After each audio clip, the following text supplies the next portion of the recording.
Good morning. Thank you for coming today. I am Brad Foster, and I am an instructor for Project Appleseed. And with me today are two other Appleseed instructors who you'll hear from later in the program, Ken Zeitz and Ryan Lawrence. And before I start talking about the topic you came here for, which is Paul Revere and the first day of the American Revolution, you're probably wondering, what the heck is Project Appleseed? So I'm just going to tell you about that very briefly. We are a nationwide, all-volunteer, nonprofit organization, and our mission is to reignite the spirit of the American Revolution in the minds and hearts of the American people. And we do that by telling colonial-era history of the first day of the Revolutionary War. But usually we do that during a weekend-long, family-friendly weekend marksmanship clinic. Why rifle marksmanship? Well, for one thing, it helps to reconnect Americans with our heritage as a free people. But also, we believe that the qualities of a rifleman, patience, persistence, and attention to detail, are also qualities of a good citizen. And we want to build good citizens for our republic. We also give this presentation in this context without the shooting, and that's what you're going to hear today, and we call this a Liberty Seat. What does it mean to be an American? Is it an accident of geography? That's a big debate right now. And I should tell you that we have a hard and fast rule at Project Appleseed. We do not discuss current day politics at Appleseed. Our philosophy is we're all Americans, so we only discuss the politics of 1775. Our forefathers sacrificed a very great deal to leave us a country where we can settle our differences peacefully, and we have a mechanism for making this the kind of country that we want it to be. So we just leave politics out of it. But people come from all over the world to be Americans, and we know what divides us, what unites us. Well, we think what unites us is a shared commitment to liberty. And to understand that heritage of liberty, we need to know where it came from. If we don't know where it came from, how can we protect it? How can we nurture it? So today we're going to tell you the story of April 19th, 1775, the first day of the Revolutionary War. And after you've heard this presentation, you should be able to answer 4 questions. Here are the 4 questions. When and where was the American Revolution won? When and where did the American Revolutionary War begin? What caused professional soldiers in the most powerful army on earth to break and run at the North Bridge of Concord after a 2-minute engagement with a bunch of farmers?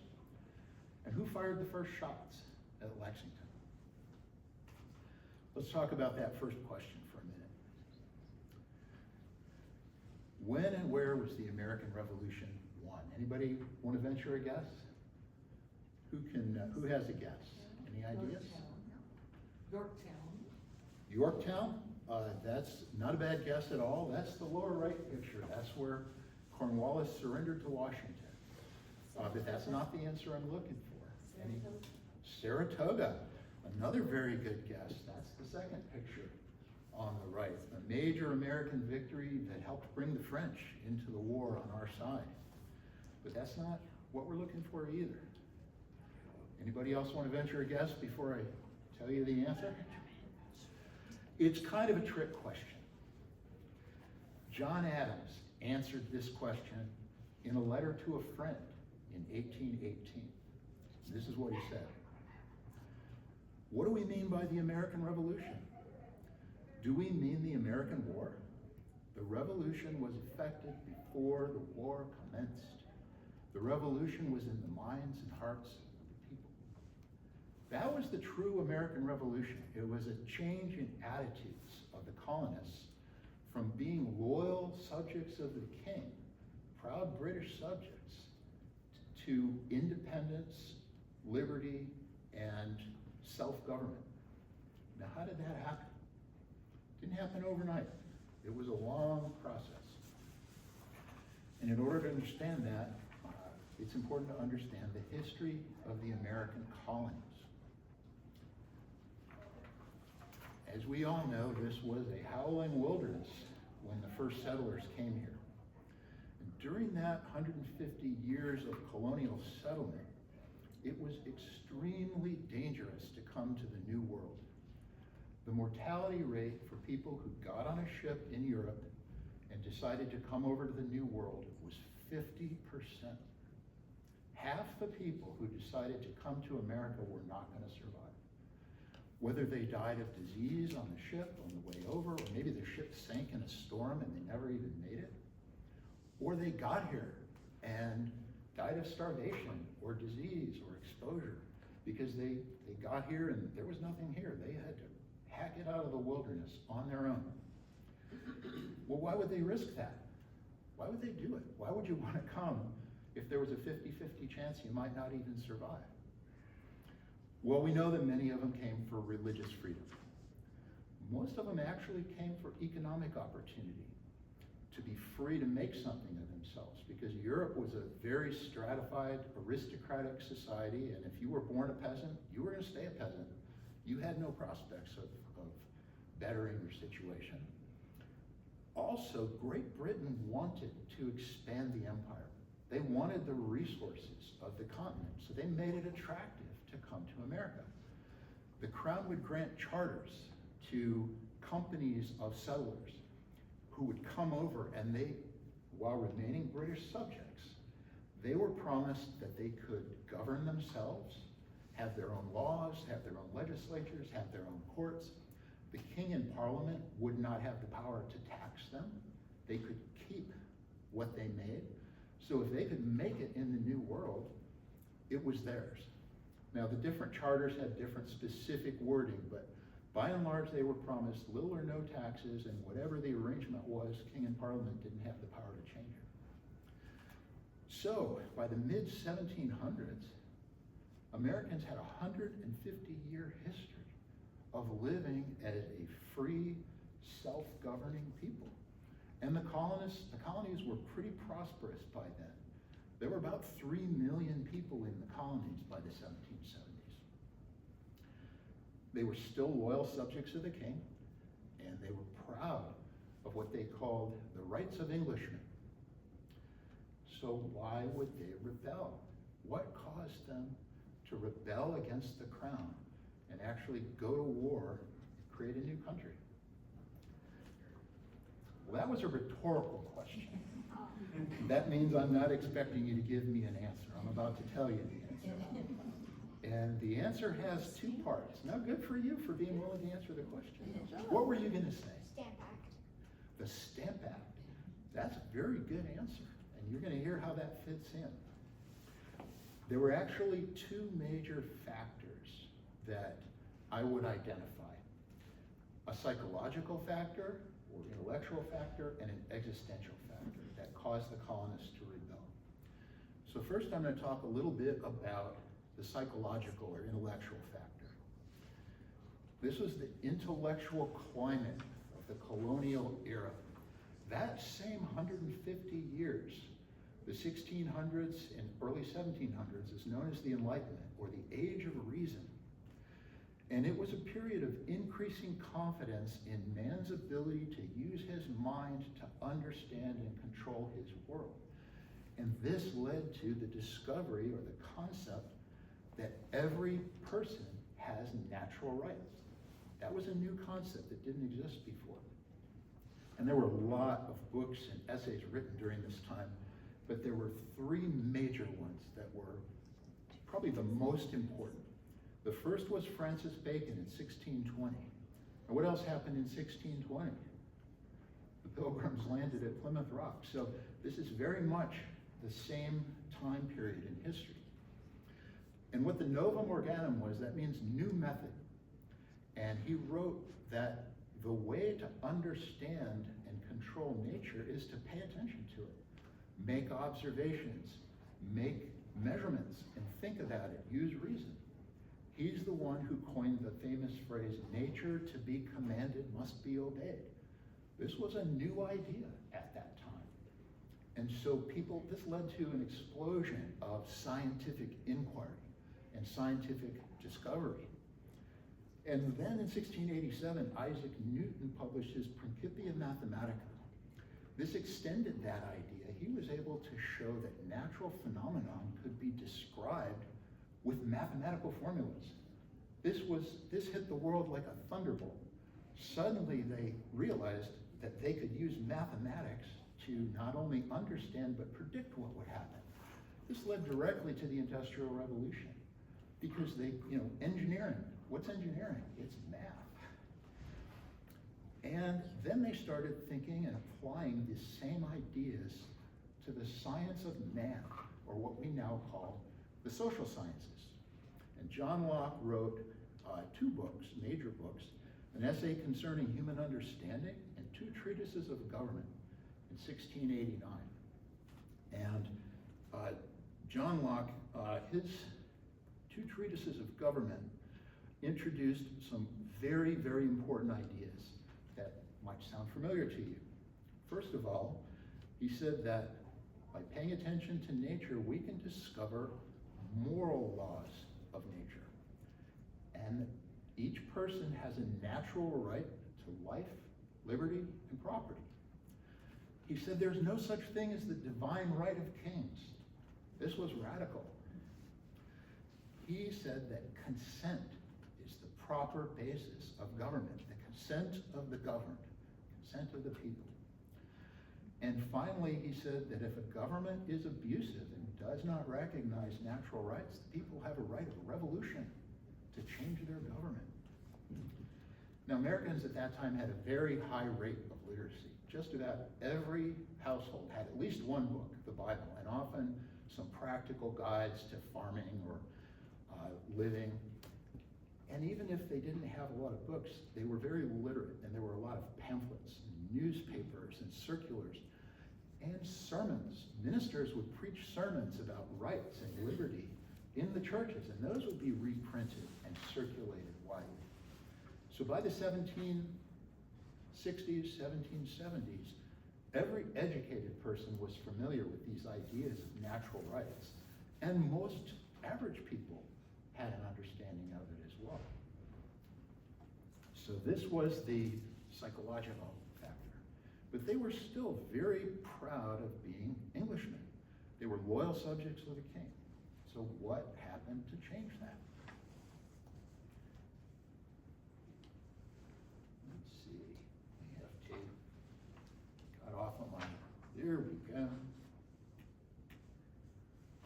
The French and Indian War changed that. This was part of a global conflict for empire between France and England. And it was known as the 7 Years' War. In North America, it was known as the French and Indian War because the colonists and the regular soldiers of the British Army fought against the French and their Indian allies. And we know that the states on the east coast of the United States are known as New England. What's maybe not as well known as what we now call Canada, you can see on the map, is New France. And it was along that frontier that there were conflicts. As the English colonists were expanding westward, they were bumping into the French, who also wanted to control that land. And so the colonial militias were called up, the regular British troops were sent over to fight that war, and it was a long and bloody war. But the loyal colonists were loyal subjects of the king. They fought for the crown. Britain won that war. And so the regular troops, by and large, went home, back to England, and the colonists went back to their homes, expecting to go back to their normal way of life. The militias were colonial militias. That was the only army there was. There was no standing army in the colonies at that time. They were expected to provide for their own defense. That was the police force. That was the emergency army if they needed one. And they had fought for the king, and so they went home and expected their lives to go on just as before. Well, the French and Indian War was extremely expensive. It nearly doubled the national debt of Great Britain. And the interest on that debt was taking 70% of the total revenues of the entire British Empire, just to pay the interest on the debt. So Parliament looked over at the colonies that had been there for 150 years and now had prosperous cities along the eastern seaboard and all kinds of trade. So you know what, they're doing pretty well. They should probably pay for that war, especially since it was fought over there and, you know, helped to protect them. And so they started passing laws like the Stamp Act. We'll talk about those series of laws. But the colonists saw it differently. As I said before, they didn't think that they should have to pay any taxes. They didn't think, and as far as we can tell from historical records, they were correct. The king and parliament had no right to tax them.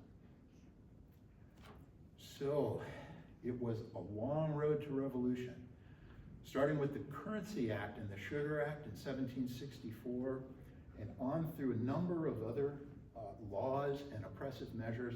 I'm not going to go through everything on this slide, it's very busy. The thing that I would like you to take away from this is that over the course of the next 10 years, the Crown would try to impose some tax or oppressive act, and the colonists would push back. And the Crown would maybe repeal the law or back off a little bit, but then they'd come back with something even harsher. And so there's this gradually increasing tension. And as the colonists responded with more and more organized resistance, they did things like they formed the Sons of Liberty, which was an underground resistance organization to spread the word and keep track of what was going on. They had a lot of spies that would report back to their leaders what was going on, what the British were doing and thinking. They formed committees of correspondence between the different colonies. Remember, there's no electronic communications back then, no telephones, no internet, no anything except written or oral correspondence. So what would happen is there'd be a town meeting or a colonial congress, and they would write up what happened, or they'd write what happened in the what the British were doing, and then those letters would be dispatched by messenger and carried around to the other colonies like a circular letter. These committees of correspondence were a really important part of coordinating the activities. Also, the colonial militias began to train much more aggressively and to amass arms and ammunition, more cannon, more gunpowder, and practicing more often. And they set up a system of alarm riders. This is very important. They expected, as the decade wore on, something was going to happen, and they wanted to be prepared. So they had a whole system of alarm riders that if the alarm went out, these guys would ride out and they would tell somebody, hey, this is what's happening, and then more riders would ride out in other directions, and it was a way to raise the militia and get them to come together to respond to some kind of emergency. Well, by 1774, the Crown was pretty fed up with the colonies and the colonists, and they're pushing back. And General Gage, who was the commander of all the military forces in Boston, was made military governor of Massachusetts. Remember, these are free, independent, self-governing colonists, and all of a sudden they're told this general is now your governor. It was essentially imposing martial law. And his instructions were to reduce that restless province to obedience and peace. And he decided the best way to do that and make sure that they couldn't make mischief was to take away their arms. And the best way to do that in that era was to seize their powder, their gunpowder. Now, black powder, which is what they used to load their muskets and cannon with in those days, is very dangerous stuff. It's explosive, very sensitive to fire. What were most colonial homes lit and heated with? Well, fire. They had candles and lanterns and fireplaces, so you didn't want to have big piles of gunpowder sitting around. So the villages, typically a colonial home might have a small amount of gunpowder for hunting or for emergencies, but most of the powder was kept in a powder house, which was a very strong building made of stone or logs, and it was away from town. So it was the community store of gunpowder.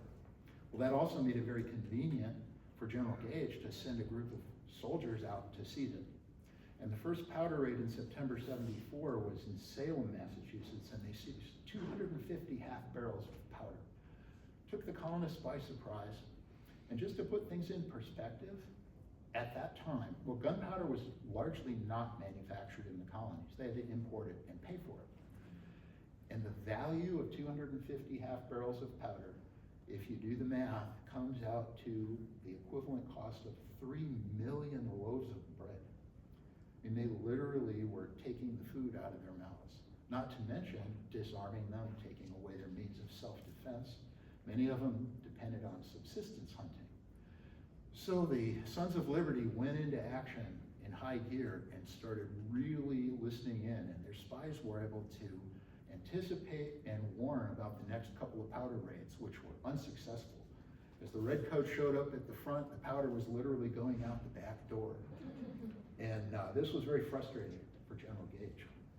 And so he had heard that there was a significant amount of material stored at Barrett's Farm, west of Concord, Massachusetts. That's about 20 miles west of Boston. So he planned a powder raid to seize that powder, but it was planned in great secrecy. They were very careful about who knew this because they didn't want the word to get out, and they didn't want the colonists to hide everything before they got there.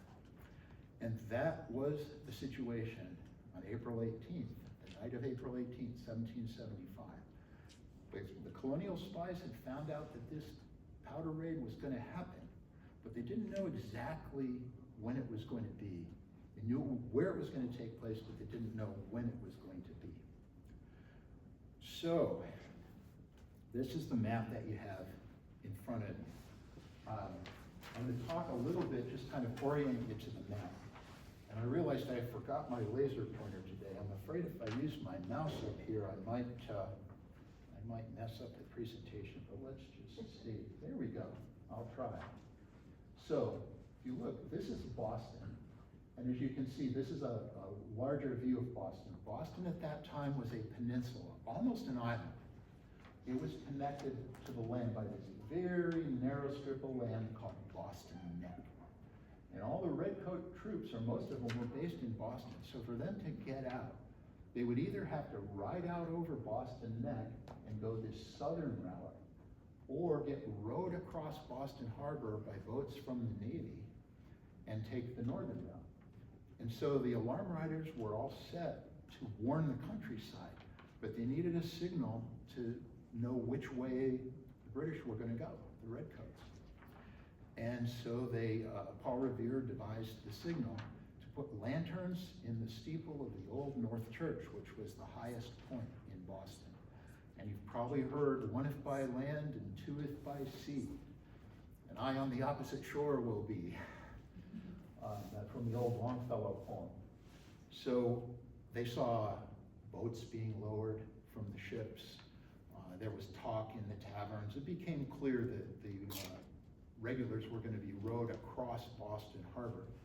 So the lanterns went up in the steeple to warn the alarm riders and to be ready for Paul Revere. He was rowed across Boston Harbor to Charlestown, where he got on a borrowed horse named Brown Beauty, the fastest horse anybody knew about in that area.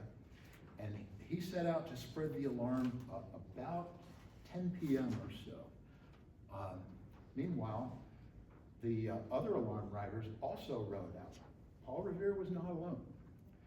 William Dawes was another alarm rider, and he rode out through Boston Neck, somehow talked his way past the guards. So he took the southern route, and Paul Revere took the northern route. Paul Revere's mission was actually to get to Lexington and to warn John Hancock and Sam Adams. They were wanted, and they were hiding in Lexington, and they had a lot of important incriminating papers that would implicate a lot of people in treason, and they needed to get those to safety. So that was his main mission, as well as raising the alarm through the countryside. So they set off to raise the alarm. And as I said earlier, this is kind of like a telephone tree. You know, he wasn't riding through the countryside raising the alarm all by himself. Every time he came to a farmhouse or a village, riders would ride out in all directions, raising the alarm to other people. And church bells would ring, and cannon would go off. And so it spread gradually throughout the Massachusetts countryside. Now we have one young person here in the audience. What do you think Paul Revere was saying as he rode up to these houses? What a lot of people will say, there's even a book in the library that's called this, "The British are coming, the British are coming." Well, that's not what he said. They were all British. They considered themselves British. Actually, that'd be like us riding around saying, the Americans are coming, the Americans are coming.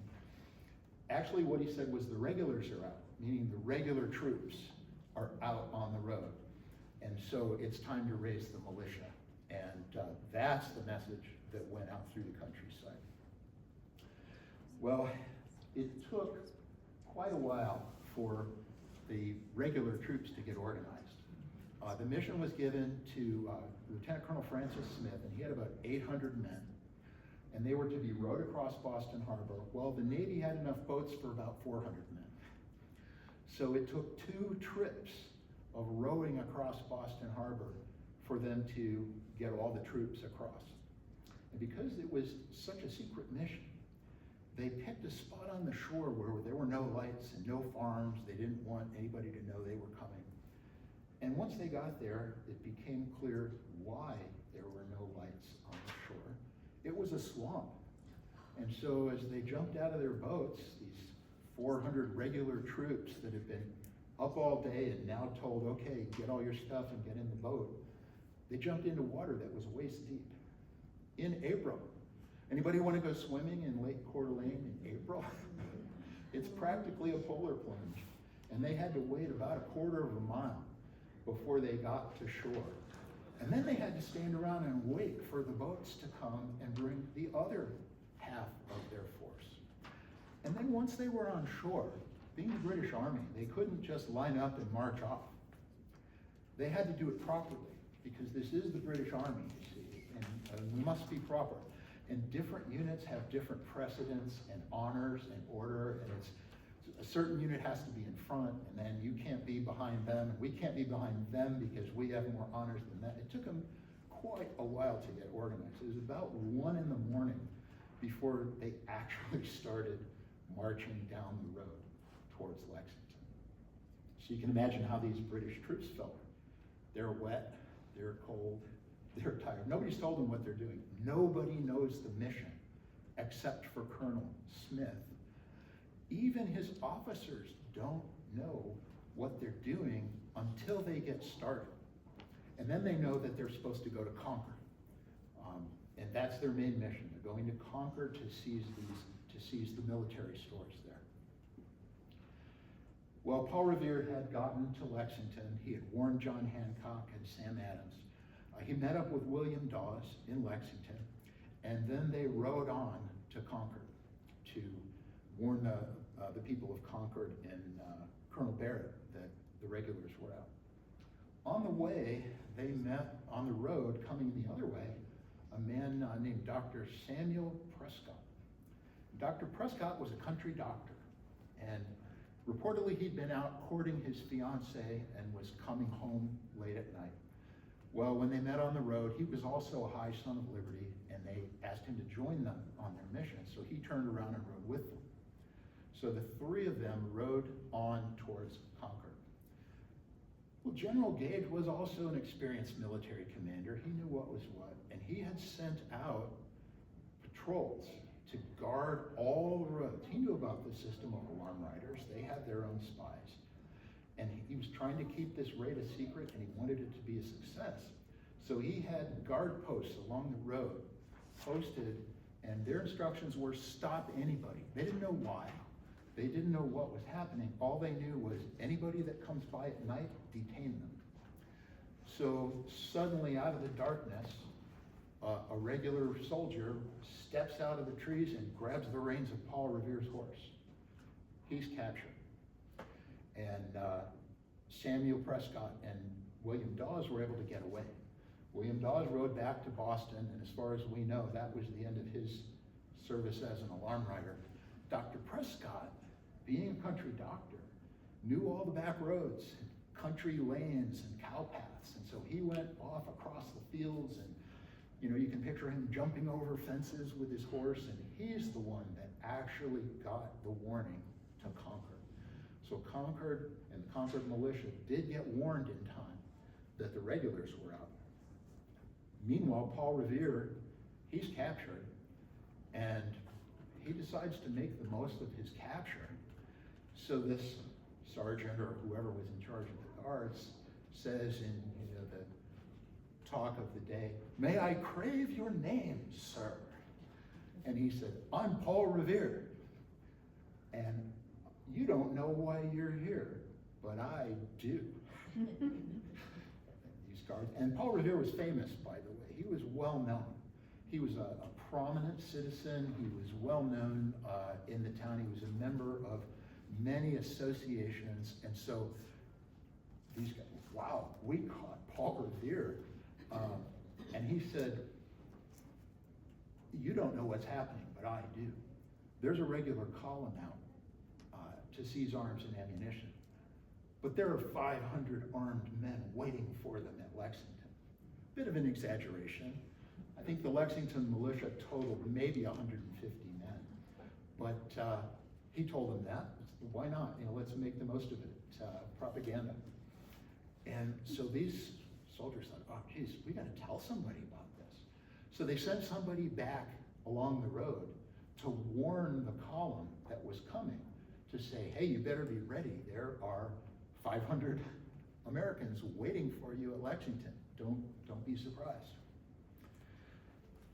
Well, after Revere had warned Lexington, Captain John Parker, the captain of the Lexington militia, had mustered the militia.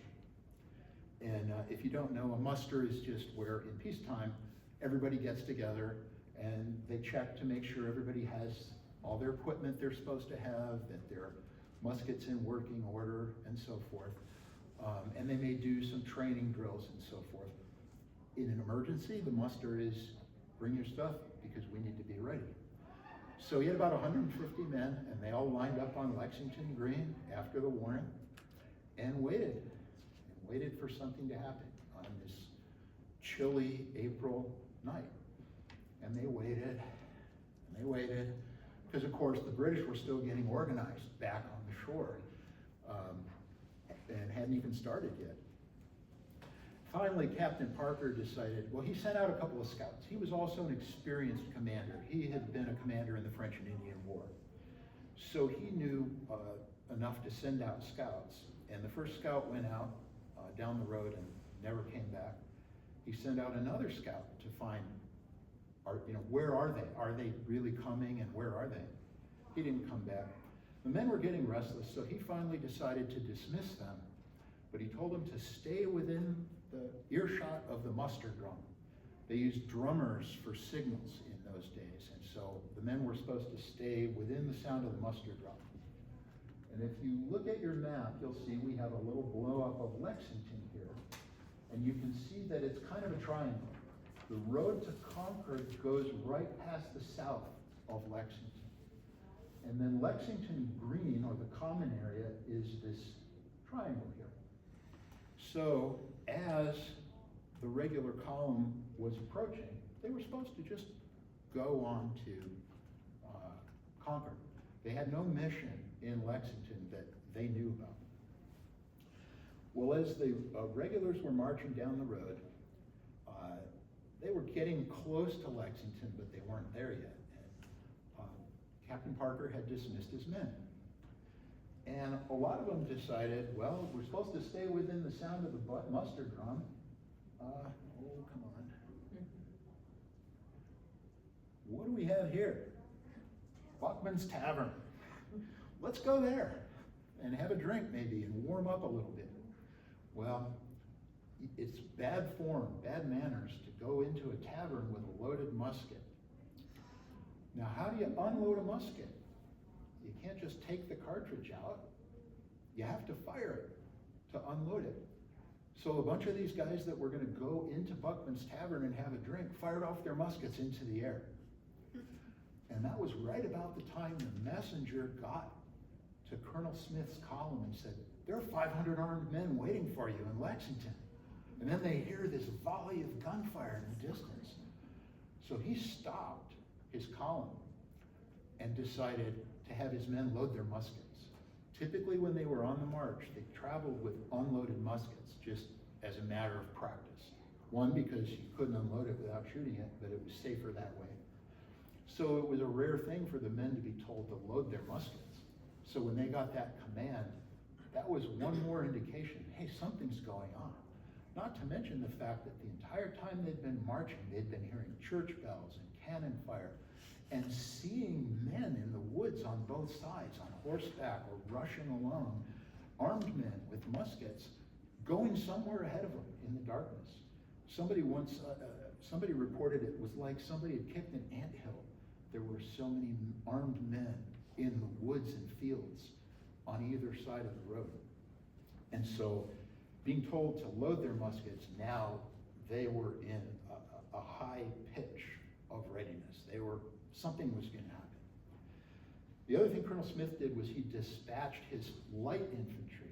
He had Marines and light infantry in one detachment, and then he had heavy grenadiers who were the big soldiers and carried heavier weapons. He dispatched the light infantry under Major Pitcairn to go at high speed, a fast march, ahead of the column and get to Lexington as fast as they could. And that column was led by, at the very, very front, the very first little element, there was a Lieutenant Jesse Adair. And so he was at the front as they began to come near to Lexington. Well, Captain Parker had sent out another scout in the meantime. This one came back and said, they're less than a mile away, they're coming. So they sounded the muster drum for everyone to come back, and about half of his men came back. What happened to the rest? Who knows? Went home and went to sleep. Maybe they had a little too much to drink in the tavern. But in the end, the Lexington militia had about 77 men lined up, and you can see here where they're lined up in blue as the column approaches. And this young lieutenant, as they approach the fork in the road, he knows he's supposed to go to Concord.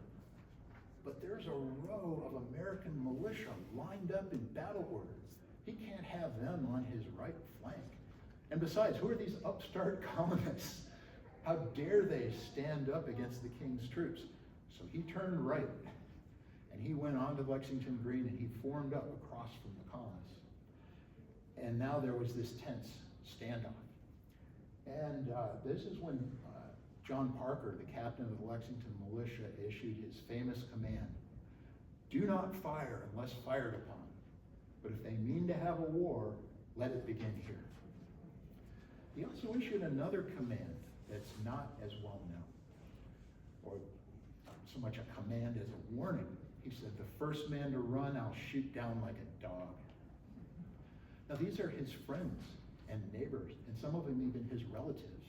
That's a pretty harsh thing to say to anyone, but especially your friends and neighbors. But he'd fought in the French and Indian War, and he knew what might be about to happen. He understood what happens to men. He wanted them to be more afraid of him than the regulars. Well, they stood their ground. Major Pitcairn on his horse came up and rode out between the lines and shouted, disperse, you rebels! Lay down your arms and disperse. And by this time, the redcoats were all lined up with their muskets and their bayonets. And Captain Parker was looking at that and thinking about, what should we do? And this is probably a good time to talk about muskets and bayonets and what they were facing that day. This is a short land pattern, 1762 British Brown Bess musket. This was the standard arm of the British Army. And it was also very similar to the arms used by the colonists. All the weapons at that time were flintlocks. And This is a 75 caliber smoothbore musket. It has no rifling, so it's not especially accurate. Also, even though it's a 75 caliber barrel, they use 71 caliber balls because black powder leaves a lot of fouling in the barrel. And if you have the ball fit too tightly, it doesn't take too many shots before you can't load it anymore. So the way they would load this is they had to put loose powder down the barrel and then drop a ball in. This is a 75 caliber lead ball. So once the powder was down the barrel, they would drop that in and then pull out their ramrod, ram it home like that, put the ramrod back, and then they had to prime it. Now I'm giving you the way that the colonists typically would have had to do it. Typically they would carry their powder in a powder horn or maybe a flask, something to keep it dry, very sensitive to moisture. So they would measure out their powder charge, and then they'd have to bring it back. Well, let me tell you about the parts of the musket, so you know what I'm talking about. This working part is what's called the lock. That's how they refer to it. It's a flint lock. So there's a piece of flint, an actual piece of stone right here. And that flint lock, you cock it back, and then this piece here is on a hinge. It's called the frizzen. And this is the pan. So you put, after you've loaded the powder down the barrel, you put powder in the pan, close the frizzen, and when you cock it all the way and pull the trigger, sparks. The flint hits the frizzen, sparks ignite the gunpowder goes through a flash hole in the barrel, and the weapon fires. So this is the lock. It's all in this wooden stock. And then we've talked about the barrel. So what do you call the whole thing all together? Lock, stock, and barrel. The whole thing. That's where that phrase comes from. So I said you cock it back to half cock, and then once it's all loaded, you want to cock it the rest of the way because it won't go off half cocked. And when you cock it back all the way, now if you watch carefully, I should tell you that even up here with the demonstration things, there's no live gunpowder. I have some cartridges, but I've loaded them with salt. So there's no chance of mishap. But if you pay attention, and this isn't too worn out, you should see some sparks. Okay? So those sparks would ignite the gunpowder. There'd be a big flash, a big cloud of smoke, and it would go through the flash hole and ignite the main charge, and it would go off. Or not. Sometimes it didn't work. Sometimes all of that would happen and nothing would result. It was just a flash in the pan. So that's where that comes from. And then they'd have to reprime it. And they had tools. They had these little, the typical British soldier would wear this in a buttonhole on his vest. He had a little brush to keep it clean and a little wire pick to clear out the flash hole. He also typically carried a flint wallet with extra flints and a little screwdriver type tool to be able to either adjust it or replace it. There's a little piece of leather here. So that was all part of their equipment. So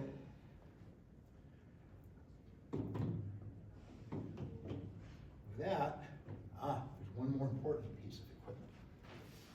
That's how the musket worked. The regular British Army, ma'am? Approximately how long would it take between firings for them to get it ready for the next firing? Thank you for asking that question, because there's actually two answers to that. For the colonists, most of them were armed with powder horns, and they'd have a little leather bag like this with their other things in it. It was basically a hunting outfit. They were mostly armed with their personal weapons. And I'm not sure how fast a proficient hunter could do that. But there was another way of loading these. And afterwards, I'll be happy to show you how they made these.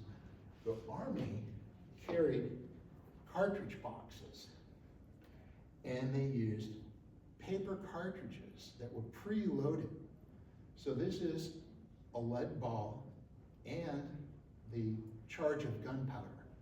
And so they would carry, you can see this has a wooden block with holes drilled in it.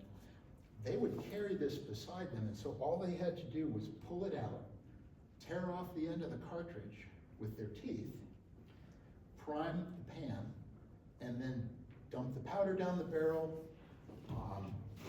turn it around, ram the bullet down, paper and all, and it was ready to fire.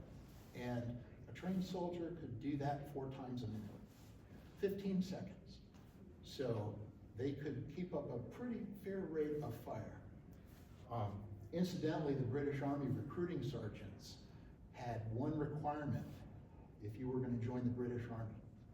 You had to have at least 2 opposing teeth. So you could tear the cartridges, the paper cartridges with your teeth, which in the age of not very good dental care was actually a thing.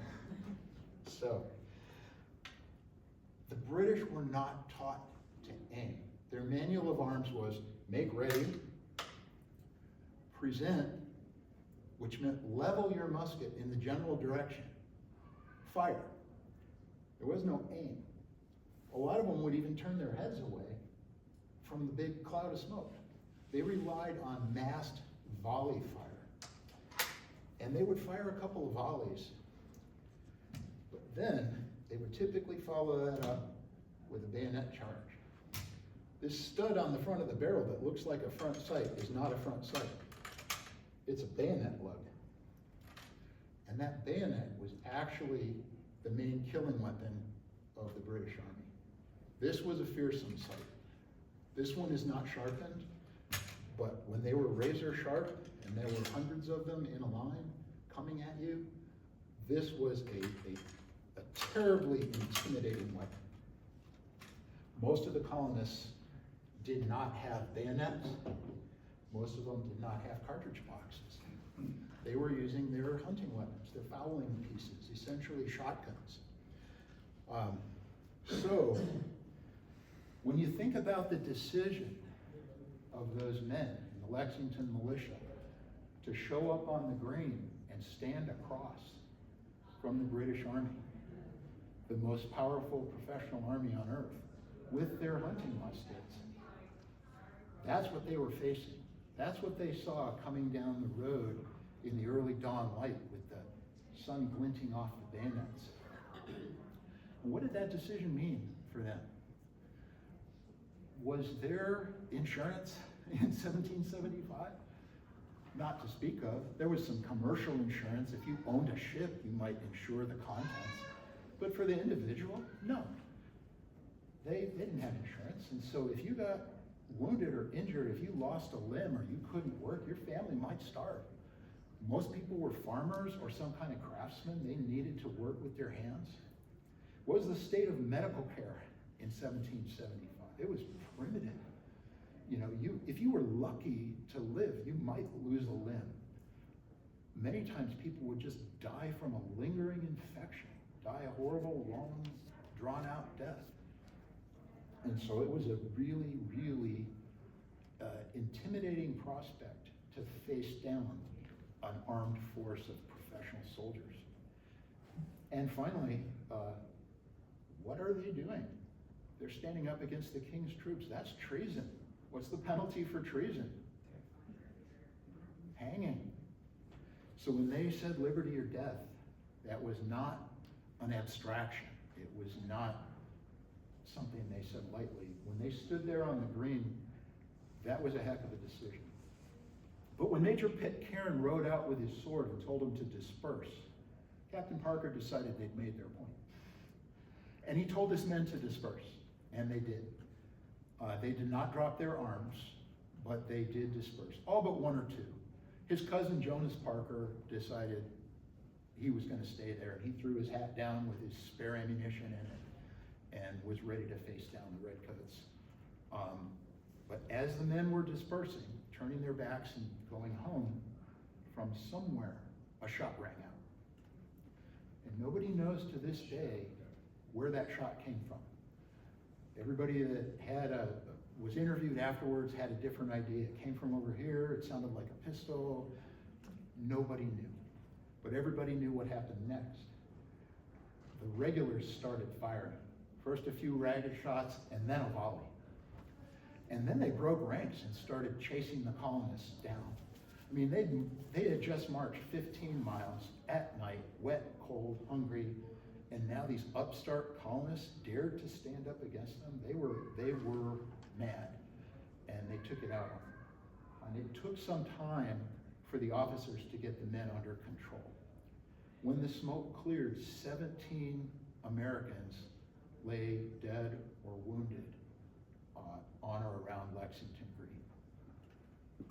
Major Pitcairn got his men under control. Oh, most of them shot or bayoneted in the back, by the way, because they had been following the order to disperse. Major Pitcairn got his men together. Colonel Smith came up, got the column reorganized, had his men fire a volley. Was it a victory volley, or were they just unloading their muskets?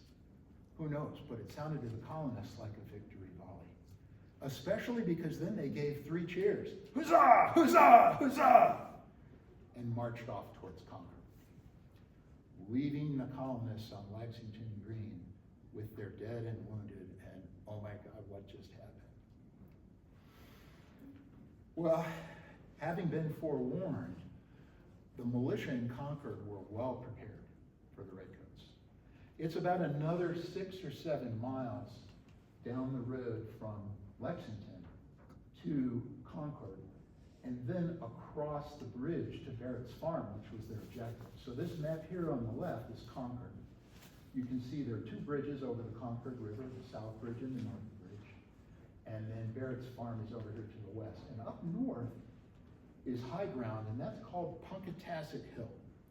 And Punkatasset Hill is the muster ground, or was the muster ground, for the local militia. So that's where they all assembled. And in typical New England fashion, they were talking about, well, what to do. We know the Redcoats are coming. You know, let's have a town meeting and talk about it. What are we going to do?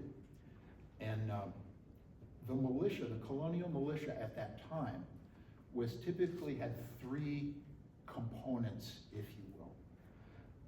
The young, unmarried men, they were the Minutemen that we've heard about. They literally were supposed to be ready to go on a minute's notice. Grab your musket and your powder horn and assemble and be ready. The main body of the militia was the married men with trades. They might be farmers, up to about age 45 or so. And they were the ones who would get called up and march off to aid the crown. They went and fought in the French and Indian War, or they might respond to an Indian attack or something like that. That was their job. They were the militia. And then the older men, the men who were too old to be part of the militia. And in 1775, if you were 50 or 55, you were old. The average life expectancy at that time was 35. So the old men, they were on the alarm list. They were called alarm listers. Their job was to respond to the muster, but to stay behind and defend the town. And those 3 groups each had a different idea of what they should do.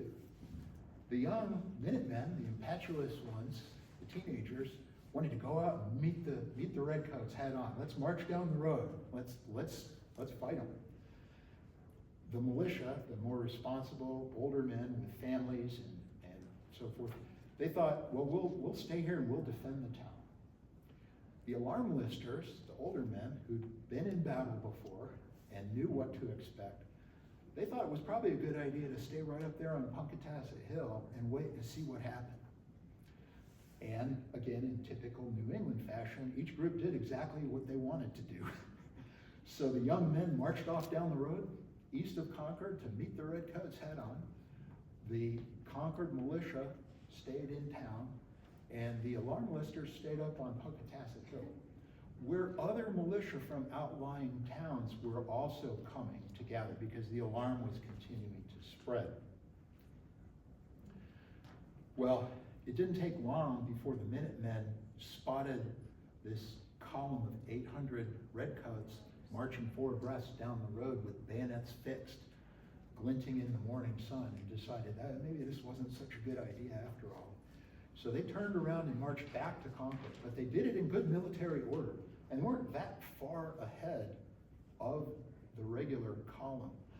Reports are almost like they were leading the column, sort of almost mocking them in a sense. And as they marched into town, and the regular Concord militia saw, they just joined them, and they all marched right out of town, across the North Bridge and up on Punkatassett Hill with the rest of the militia to wait and see what happened. In town, when Colonel Smith got into Concord, he split his command into 4 detachments. 1 detachment stayed in town, and then he had 1 detachment to guard each of the bridges, and then he sent a strong detachment west across the North Bridge to Barrett's Farm to seize the military supplies that were there. And then the men that were in town also searched for military supplies.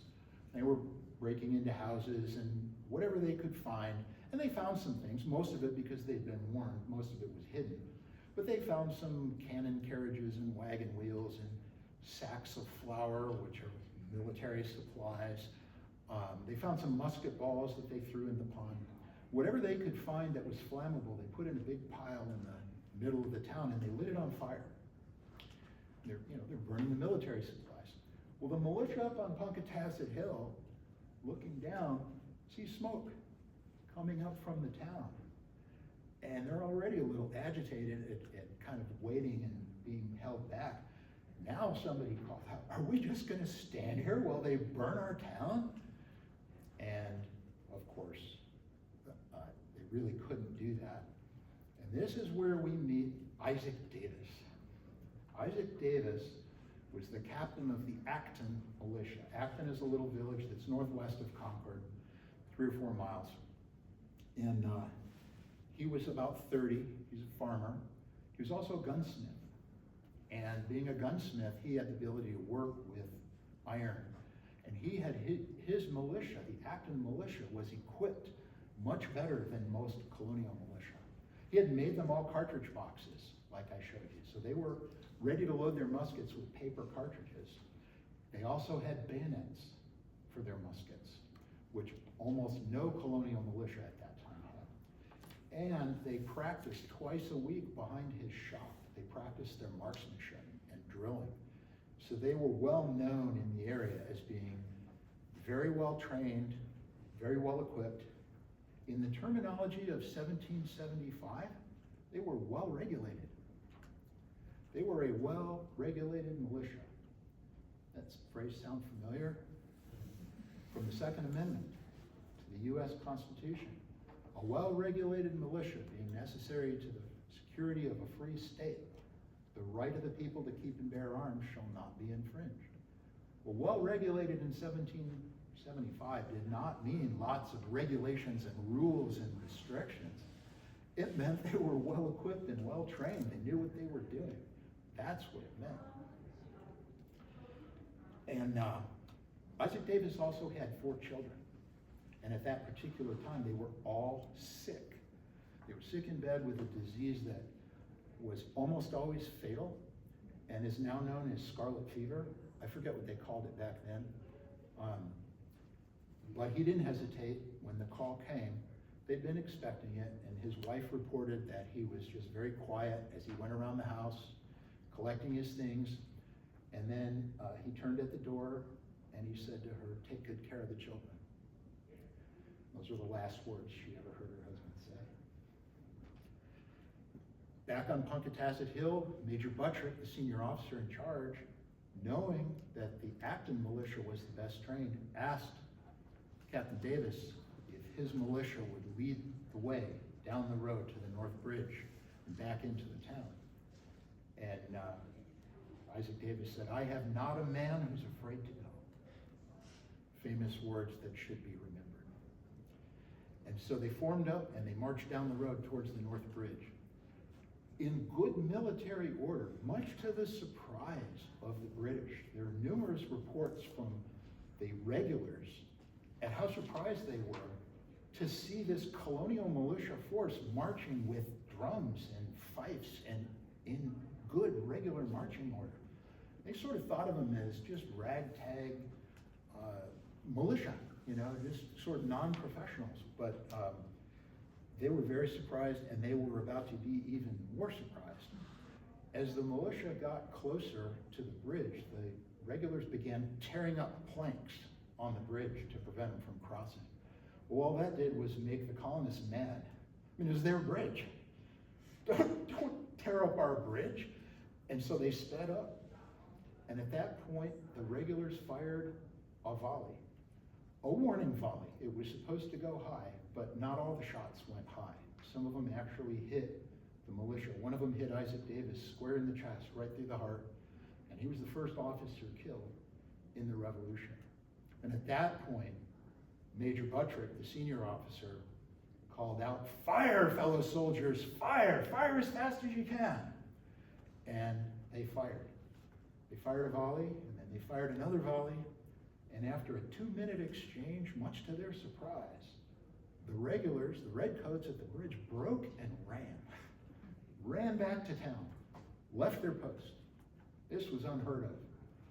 And the American militia marched right across the bridge and took up a very strong position to the north of the bridge, behind some rocks or a wall or something, and waited to see what would happen.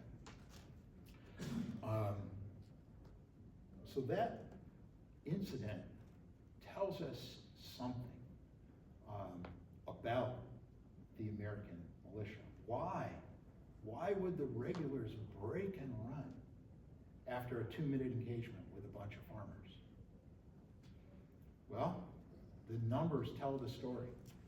The British casualties among the rank and file, the regular private soldiers, were 7%. The casualties among the officers and sergeants was 44%. Marksmanship, the Americans were aiming. I don't know if you've seen the movie The Patriot, where he tells, do you know how to tell the difference? You know, aim at the officers.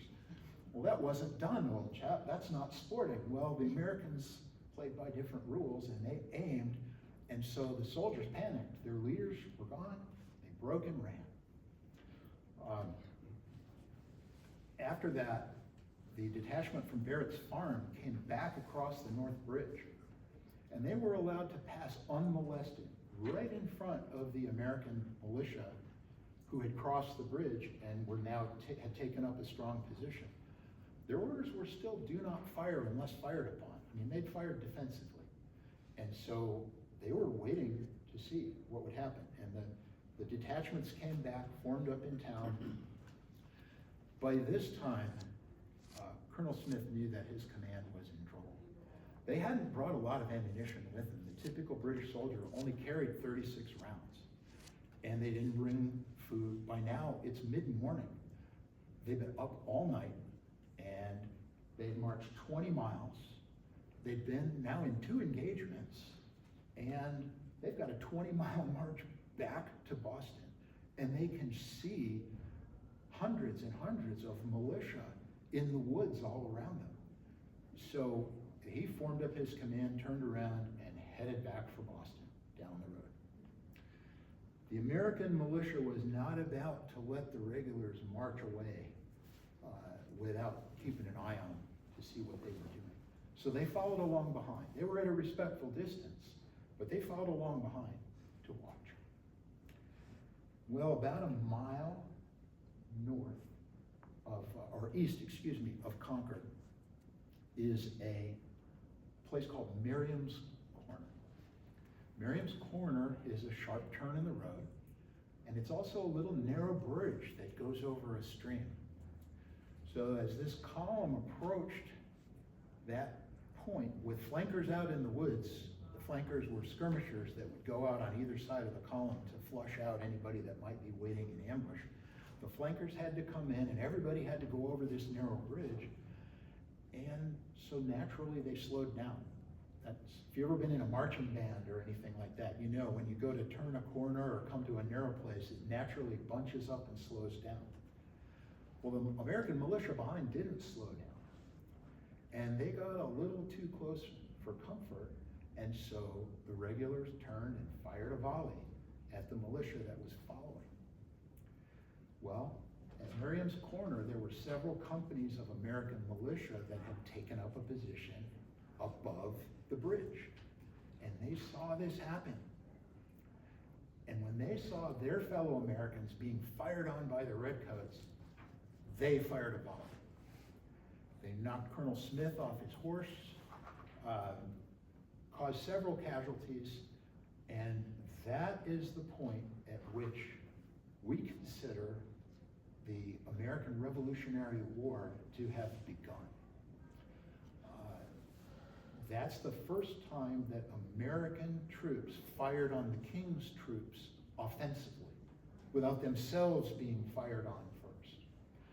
I forgot to mention at the beginning of the presentation, you can see somewhere at the top of this, it's called the 3 strikes of a match, right under Battle Road.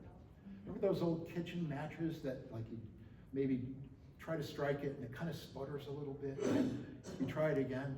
Well, that's sort of the way the Revolutionary War began that day. Lexington was the first strike of the match. It sputtered and went out. If nothing else had happened that day, that might have been the end of it. The North Bridge was the second strike of the match. Miriam's Corner was the third strike of the match, where it flared up, and now it was war. And the rest of the march from there back to Boston was one big running battle.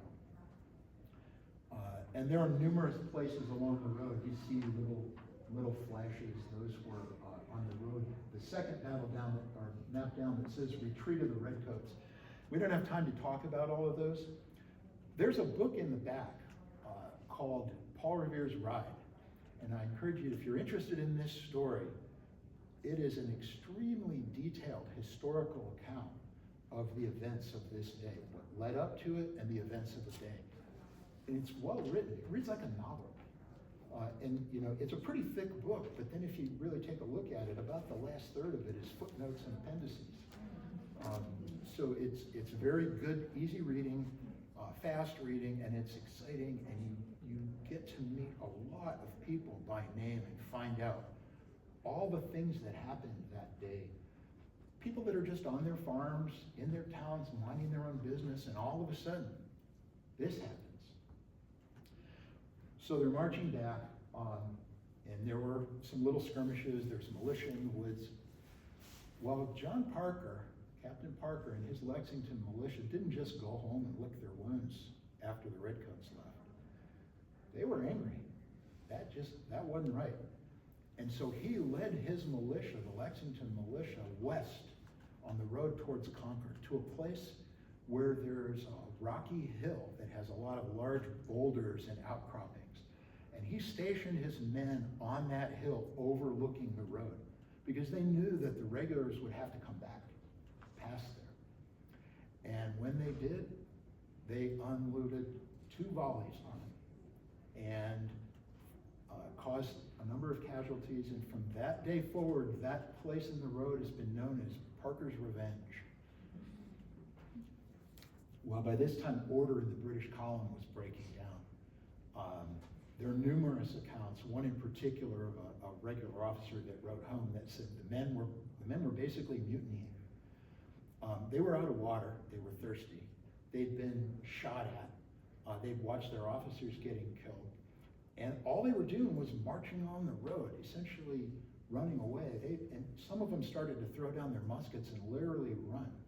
The officers had to draw their swords and draw their pistols and threaten to shoot their own men if they didn't get back in line. And it was with some difficulty that they were able to restore order in the column, but it was essentially a rout. And they were just trying to get back alive. Well, back in Lexington, there'd been a couple of developments that changed the day significantly. General Sir Hugh Percy was the commander of General Gage's 1st Brigade. And General Percy had been given orders to march out in support of Colonel Smith that morning. He'd been sent sealed orders the night before to form his brigade and march along behind in support. Unfortunately, he never got those orders. The orders were sealed because they were secret, and they were delivered to his adjutant, who happened to be at dinner at the time, and so whoever brought the orders put them on his desk, and the adjutant didn't even see him until the next morning, probably after breakfast, when he got in and opened them, and then they found out to their horror that they were supposed to have been on the road about 4 hours before. So they very quickly mustered their brigade of about 1,000 to 1,200 men and headed off towards Concord. And as they approached Lexington, they could hear the firing in the distance. And so what General Percy did was he deployed his brigade on the high ground east of Lexington. So you've probably seen pictures, including the ones in the back that Ken brought, of rows and rows of redcoats, you know, in line, in their battle line. He also had 2 cannon that he'd brought along with him, field pieces, little small cannon that could be easily transported. And he set those up overlooking the town, waiting to see what would happen. And you can imagine his surprise and the surprise of his troops when the stragglers, essentially, when the regulars, the British Army, basically came running out of the town, running for their lives, barely in any kind of military order, and collapsed inside their lines. Imagine how they felt when they looked up on the hill and saw, oh, we're saved. There's the regular army, we're saved. And they collapsed in the lines, and the Patriot militia was pursuing along behind, but a couple of shots from General Percy's cannon put that to a stop. One shot went through the meeting house in one side and out the other. There's no record that anyone was hurt, but the militia stopped their pursuit. General Percy took the reports, saw what was happening, decided, okay, we need to get back to Boston, formed up his command, expected that most of the attacks were going to be coming from the rear. And so he put his strongest force at the back of his column, and they put the wounded on whatever they had, horses, wagons, and then they headed back to Boston with the Patriot militia in pursuit. And during the rest of this retreat from Lexington to Boston, 15 miles, there are many, many stories of individual acts of heroism, of horrible clashes that happened. Every place there was a well or a pond where they could get water, there was a sharp battle.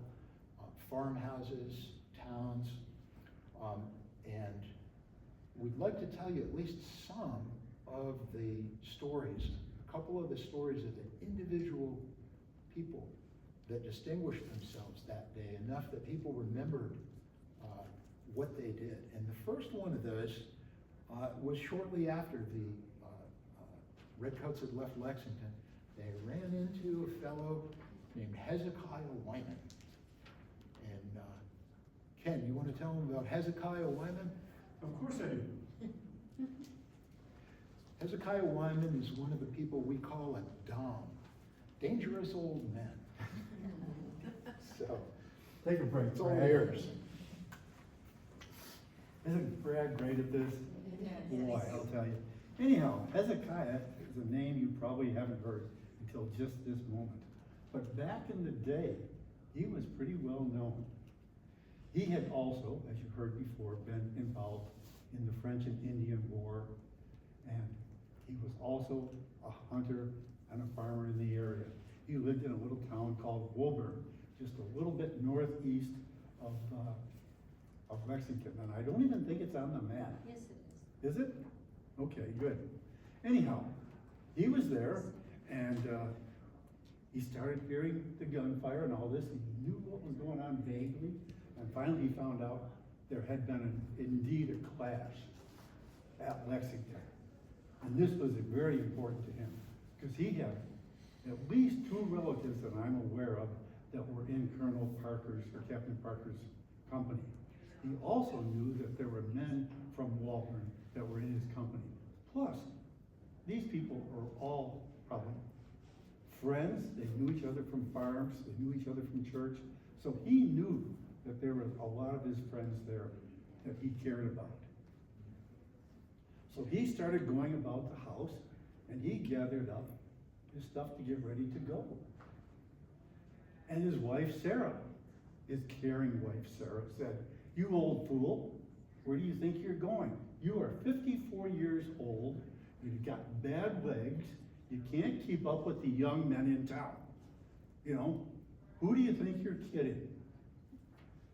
And like any good husband, he agreed. He said, "Yes, Sarah, you're right. You're absolutely right. I cannot keep up with the young men in town." "Yes, dear."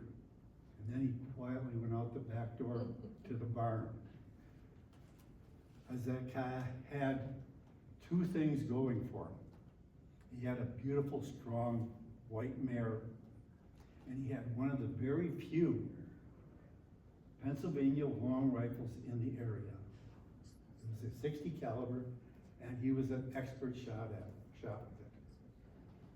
He got out to the barn, he was saddling the white mare, and he was talking to his horse like owners do. He says, "She's right, I can't keep up, but you and I can." He saddled that white mare, took that great Pennsylvania long rifle, 52 inches long, and started to ride towards Lexington. As he almost got there, he found out, he was talking to some of the people that he ran into, and he heard there had already been another skirmish down in Concord, and that the British were already coming back. So he thought about it for a second. And instead he turned his horse east, and he started to follow along Battle Road until he found places that he liked. The Brown Bess musket, as Brad will attest, only has a effective range of about 60 yards. A good Pennsylvania long rifle, accurate, 150, maybe even 200. So he would ride along the hills, along the top of Lexington, of the Battle Road. And he'd find a good spot, he'd ride into maybe 150 yards from the road. He'd get off that horse, he'd take that big long-barreled rifle and lay it over the saddle. And when they came within range, he took very careful aim, and being a veteran of the wars, he carefully squeezed off a shot, and a regular would fall. Sometimes he'd have time, he could load a second shot before the flankers got too close to him. And then he'd just get back up on his horse, and he'd find another good spot a little further down the road, maybe a mile, maybe 2 miles. He did this many times. Pretty soon, he became very well known. The British regulars wrote home in letters about the long, tall, gaunt man riding on Death's pale horse. He did that so many times, I was told he actually ran out of powder or ball, one of the two, I don't know which, and he had to stop and borrow some. It was said that he followed them all the way back to Charleston, repeating the same thing time and time again, getting within range, shooting 1 or 2 shots. Imagine being one of the British soldiers walking along the road after this terrible day that Brad has described. And you look up on the hillside and you see this white-haired old man on this white horse, and you see he bends his horse down the hill a little bit. He stops, he gets off, he lays that long rifle over the saddle of the horse, and he starts to aim. And you know from what's happened before and what you've heard that somebody's going to be hurt. And he says, "Is he aiming at me?" He didn't know. I'm sure it was a terrible psychological effect.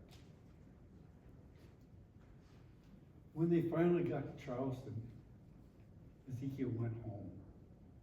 He got home, and Sarah was there and said, "What have you been doing? And he, just gave a benign answer. Well, I was just out picking cherries. We don't know what he referred to, of course. Being an old man, he didn't live too long afterwards. He lasted maybe 4 more years. He did participate in a couple other battles.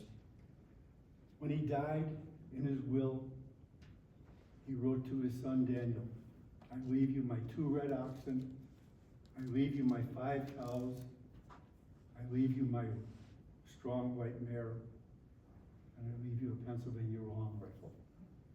He also left the heritage, the legacy of a man that was a believer in freedom. He was a strong son of liberty, and he believed in posterity, what his son would do and what could follow him. And of course, at this point, I have to ask, what are we leaving to our posterity? Thank you, Ken. Hezekiah Wyman, who somebody described as a grim, gray-haired messenger of mortality. Somebody with a little poetic streak. So General Percy has organized his column, and they're on the way back to Boston. Another general had also arrived in Lexington. This one was an American. His name was General William Heath. And it's not clear whether he was a quote, real general. There's at least one report that he basically promoted himself. He was a self-described 40-ish, portly, balding farmer. But his hobby was military history. He was fascinated by military history. And he was in the militia, had been, but he had studied battles. He's said to have haunted the bookstores of Boston, reading about ancient battles and thinking about tactics. And he also used to hang out in the taverns where the British soldiers would go, where the officers would drink. And he'd buy them drinks and talk with them and get them into military conversations. Hey, if you were in such and such a kind of a situation, what would you do? And get them talking. And they would talk. I mean, he was in the militia, loyal subject to the king, right? It's all part of the king's forces. Well, all that preparation paid off because he had come up with an original tactic that he invented. He called it the moving circle of fire. And the moving circle of fire was specifically designed to keep a column of troops on a road that were marching on a road under continuous fire. So they never got a break. And he put this tactic into execution. He set up headquarters in Lexington. And remember, all the while all this has been happening, the alarm continued to spread through the countryside. There's a fascinating map in the book Paul Revere Ride that shows the times at which different villages and towns got the alarm. And it was like a spreading, like ripples on a pond spreading out. And so they were continuing to head to Lexington and conquer. Well, what General Heath did was he sent out messengers to intercept these companies of militia and redirect them to points on the road ahead of the British column. And they would set up, and as the British column came into view, they were continually coming under fire from fresh companies of militia. And the other thing he did then was after they'd passed by, he'd redirect the companies that were left behind to circle around and quick march ahead and get back ahead of them. And so they were, in fact, had the feeling they were continually surrounded and being fired on all the way back to Boston. You know, we have this mythology that we've heard of, you know, the lone patriot who hears the alarm, you know, Paul Revere rides by and he takes his musket down off the mantle and goes off and kneels down behind a wall or a tree and takes pot shots at the regulars. And there's some truth in that. I mean, you just heard the story of Hezekiah Wyman. But that's not the whole story. It wasn't just individuals haphazardly going out and shooting. I mean, this was a well-planned, well-organized, and extremely well-executed military maneuver. And it was extremely effective. And the further they got, the closer they got back to Boston, the more savage the fighting became, to the point where General Percy ordered that any houses or buildings that they received fire from, they were to enter, kill everyone inside, and burn it to the ground. And that's exactly what they did. And about from Monogamy onwards, it was just a absolutely savage, no quarter given war. And at this point, somewhere along that road, was another old man who was too old to go with the militia, but who wasn't about to sit at home and not get involved. And so, Ryan, you want to come tell us about Samuel Whittemore?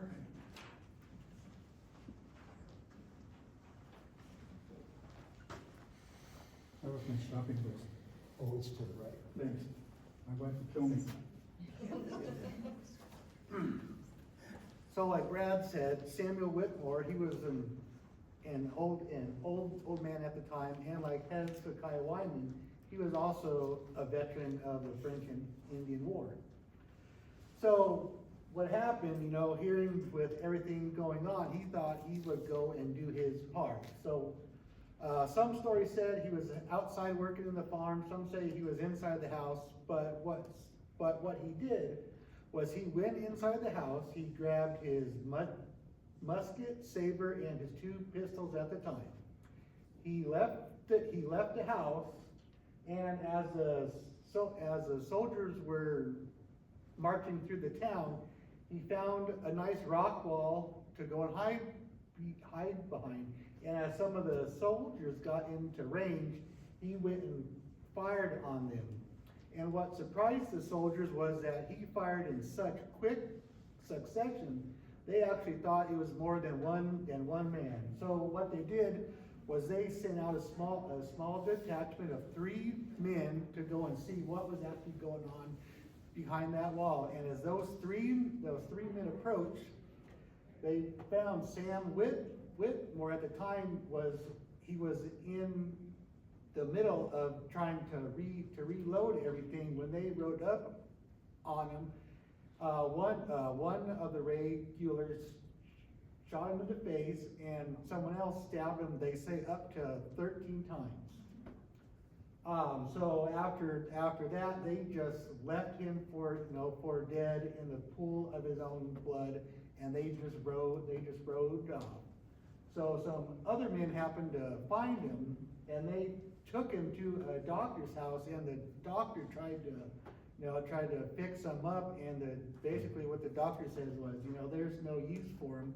He's just as good as dead. So at the time, Hezekiah Wyman was 54 years old. Does anyone want to guess how old Samuel Whitmore was?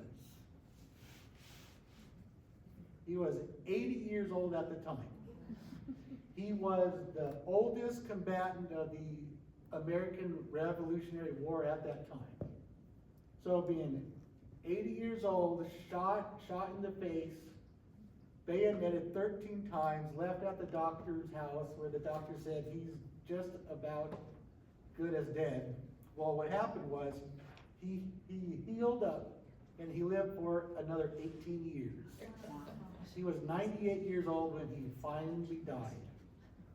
And there were some stories, if you go and look, he was at that age, he actually fathered more children at the time.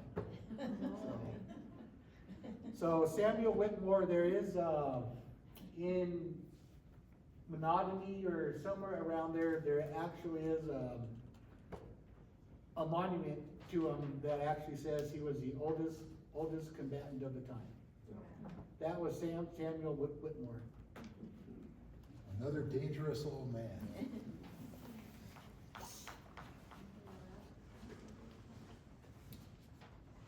So those are just 2 of the many Americans that the regulars ran into during their long retreat back to Boston. And if you go back to the map, you can see that the road out of Boston goes south up down Boston Neck, a big loop, and then crosses the river, Charles River, at Cambridge Bridge. And again, being an experienced general, General Percy sent out scouts. And sure enough, colonial militia had taken control of that bridge and taken up all the planks and thrown them in the river. So the bridge could not be crossed.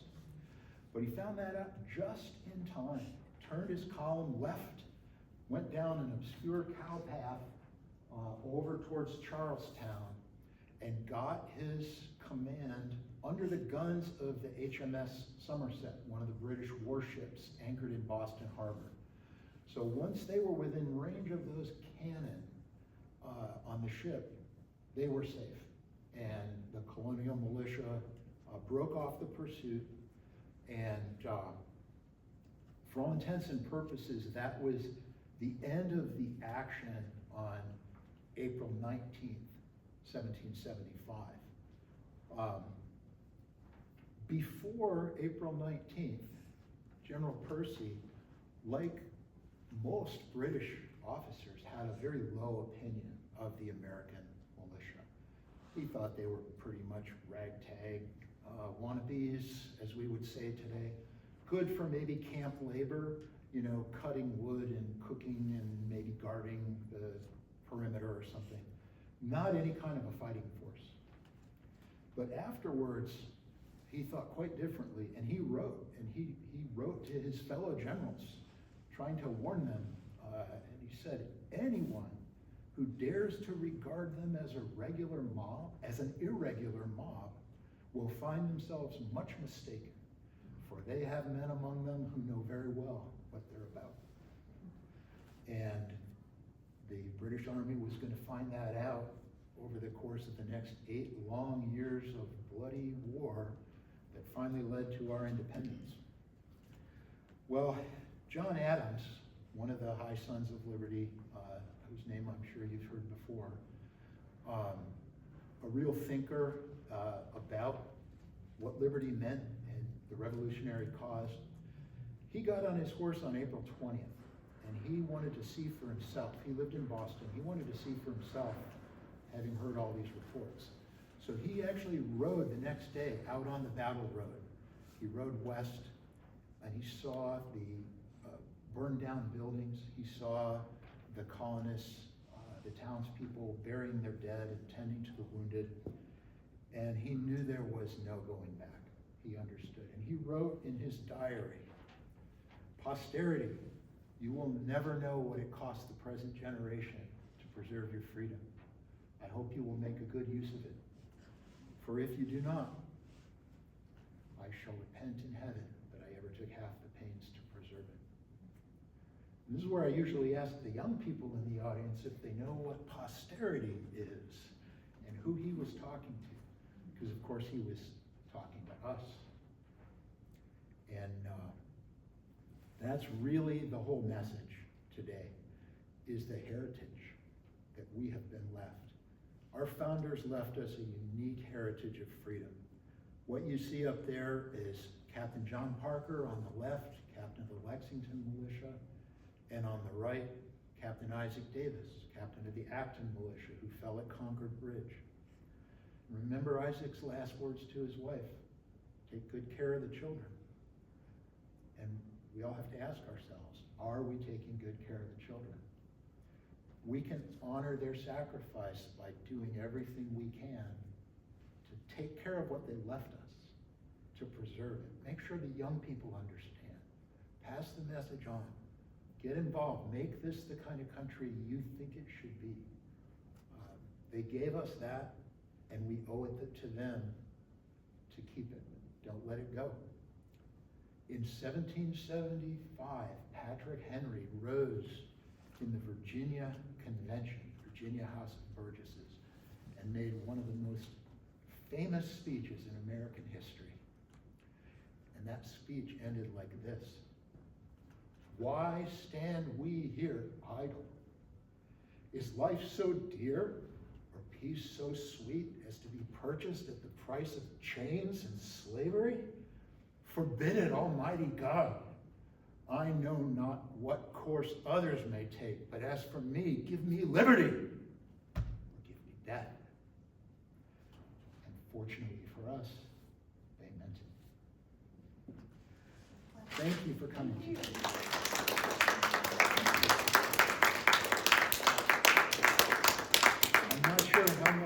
additional knowledge we have, but if you have any questions, I'm happy to answer questions, or if you'd like to take a look at some of the equipment here, I'd be happy to tell you about it. But thank you for spending part of your Saturday with us here today. Thanks. And please take the Appleseed literature, and if you know people who you think might benefit from this, we're happy to make this presentation. This presentation is designed to be given in places where there aren't firearms, schools, maybe churches, church groups, whatever. The marksmanship clinics we hold at Fernan Rod and Gun Club, and they're a lot of fun. It's the best marksmanship instruction I've ever received anywhere. Where are you holding it this year? Well, they're on our website. There is a schedule. Is the Patriots Day shoot sold out? I think it is. I think there was like 3 open. Next weekend is the Patriots Day shoot, which is a special shoot.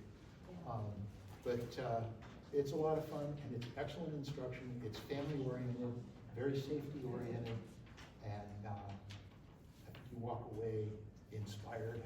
We did today too. Good. Well, thank you for coming. Thank you.